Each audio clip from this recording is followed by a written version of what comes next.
మొదటి శతాబ్దంలో క్రైస్తవులు తీవ్రమైన శ్రమలను ఎదుర్కొన్నారు. రోమా సామ్రాజ్యం వారిని తరచుగా హింసించింది. కరువులు, తెగుళ్ళు, సామాజిక వివక్ష మరియు మతపరమైన ఆచారాల పట్ల వ్యతిరేకత వంటి అనేక శోధనలు వారి జీవితాల్లో భాగంగా ఉండేవి. యేసునామాన్ని ప్రకటించినందుకు వారు తరచుగా అపహాస్యం, వెలివేత మరియు కొన్నిసార్లు ప్రాణహానిని కూడా ఎదుర్కొన్నారు. అటువంటి కష్టమైన కాలంలో ప్రభు ఫిలదెల్ఫియా సంఘాన్ని నా ఓర్పు విషయమైన వాక్యమును గైకొంటివి అని ప్రశంసించారు. దీని అర్థమేమిటి అంటే వారు క్రీస్తు ఉపదేశాలను విన్నారు, వాటిని అంగీకరించారు మరియు కష్టసమయాల్లో కూడా విశ్వాసంతో వాటిని ఆచరించారు. ఓర్పు అనేది కేవలం నిరీక్షణగా ఉండటం కాదు, కష్టాల్లో కూడా దేవునియందు నమ్మకాన్ని ఉంచుతూ సహనం వహించడం. వారు విశ్వాసంలో నిలకడగా ఉన్నారు, దేవుని వాక్యాన్ని పట్టుకున్నారు మరియు ఆయన్ను విడిచిపెట్టలేదు.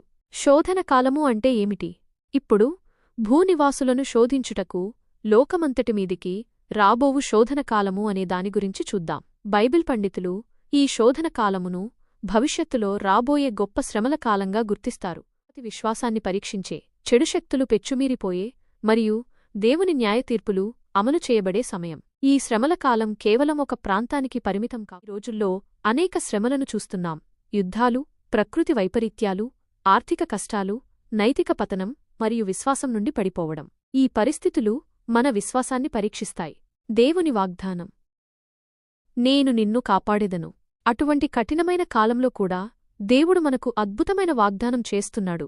నేనును నిన్ను కాపాడెదను. ఈ కాపాడెదను అనే పదం కేవలం శారీరక రక్షణను మాత్రమే కాకుండా ఆధ్యాత్మిక రక్షణను కూడా సూచిస్తుంది. దేవుడు తన విశ్వసనీయులను ఆ శ్రమల మధ్యలో కూడా బలపరుస్తాడు, వారికి ధైర్యాన్నిస్తాడు మరియు వారి విశ్వాసాన్ని నిలబెడతాడు. ఆయన తన బిడ్డలను శోధనల నుండి పూర్తిగా తొలగించకపోవచ్చు, కాని ఆ శ్రమల్లో వారు నిలబడేలా ఆయనే తోడుంటాడు. ఫిలదెల్ఫియా సంఘం చిన్న శక్తిని కలిగి ఉంది, కాని వారు దేవుని వాక్యాన్ని పైదలంగా గైకొన్నారు. అదేవిధంగా మనం కూడా బలహీనంగా ఉన్నప్పటికీ దేవుని వాక్యాన్ని పట్టుకుని ఆయన ఓర్పును కలిగి ఉంటే ప్రభువు మనల్ని కాపాడతాడని నమ్మవచ్చు. శ్రమలు వచ్చినప్పుడు మనం భయపడకుండా దేవుని వాక్యంలో నిలిచి ఉండాలి. ఆయన మనల్ని ఎన్నడూ విడిచిపెట్టడు, ఎన్నడూ మర్చిపోడు. ప్రియమైన వారలారా, ఈరోజు మనం ఈ వాక్యం నుండి నేర్చుకోవలసిన పాఠమిది.